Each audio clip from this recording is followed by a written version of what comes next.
The end of 2017 is here, and Sonic's 25th anniversary has officially ended. Both Sonic Mania and Sonic Forces have come and gone, and have settled themselves into Sonic's ongoing history. I have previously given my reviews and my final thoughts on both games in some previous respective videos, and I recommend checking those out. But at the beginning of 2017, I made a video and I made an outline of what I wanted from both games and how I expected Sega to hand out news to us consistently. And I will say that they did a good job getting some Mania news out there. There was almost no problem with them putting out steady news on that, but they did stumble a bit out of the gate with Forces news, and they only got better once the fans started getting vocal.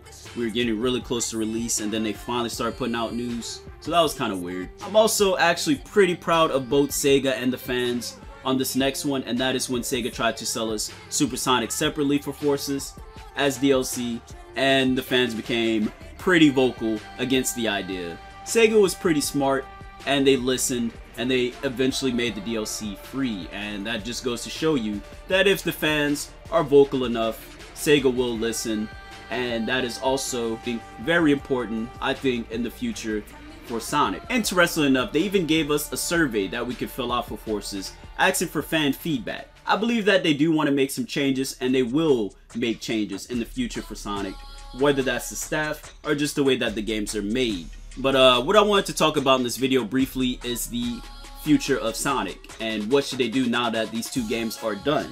Should we wait another few years for the next Sonic title, or should Sega continue firing with Sonic games for a bit within the next year or so? Forces may have been a pivotal game, but I feel like it still didn't establish the future of Sonic enough despite its 4 years of development time. It may just end up being another experimental one and done game, just like Lost World was. But I'm not sure yet. What I'd personally like for Sega to do for a bit is to focus on remaking some games and porting some past titles to PC. It wouldn't cost nearly as much as creating new games, and it would keep Sonic sort of a bit relevant in the news until the next big one again. Looking back, I think for myself, a huge reason that I returned to the series was because of the re-releases like SA2 and CD. These games reminded me how much I love Sonic, and I think maybe re-releasing games like Unleash, 06, and Heroes might actually spark a flame for fans of that era to return. The big trend in gaming as we speak is to make your series as accessible as possible in one place, ideally PC. If you pay attention, you can see that Capcom is quietly re-releasing every Mega Man and Street Fighter game ever on PC, while also sliding in some new games like Mega Man 11 and Marvel Infinite. Now imagine Sonic's entire catalog on PC, while also getting some new titles, sort of like what Mania are and the Adventure remakes. I think that would make Sonic's reputation pretty much unmatched again.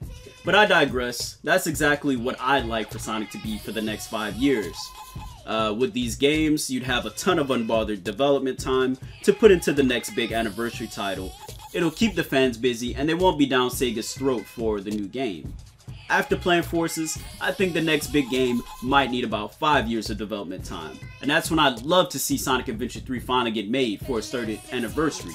And in between this 5-year gap, I'd try and drop some adventure remakes to remind the world how good those games were at the time, before introducing the new game. And essentially, that's how I would end off the series, gracefully. But we know that Sonic keeps Sega alive and makes most of their money, so this would never happen. So after a SA3, I would just hard reboot the series again, and they can start fresh. Now that's basically where I'd like to see Sonic go in the future long term. Personally, I won't be here forever to cover these games, so whatever happens, happens either way. My next video will be a bit more personal about the future of my channel, and I have some pretty important news there, but rest assured, there is some good and bad to go over. I want you guys to feel free to give me your own 5-year outlines for Sonic up until the next big one, and happy 2018, folks. Hey, so I already know someone's going to be curious about the music that was used in this video. It comes from a Sri Lankan female rapper called MIA. And it all comes from an album called Matangi, and it is actually one of my favorite albums of all time, so definitely go listen to that fucking shit. It is, like I said, one of my favorite albums of all time, And why the fuck are you still here? Go listen to that fucking album. What the fuck is wrong with you? Yo, I'm off this shit. Peace. We out of here.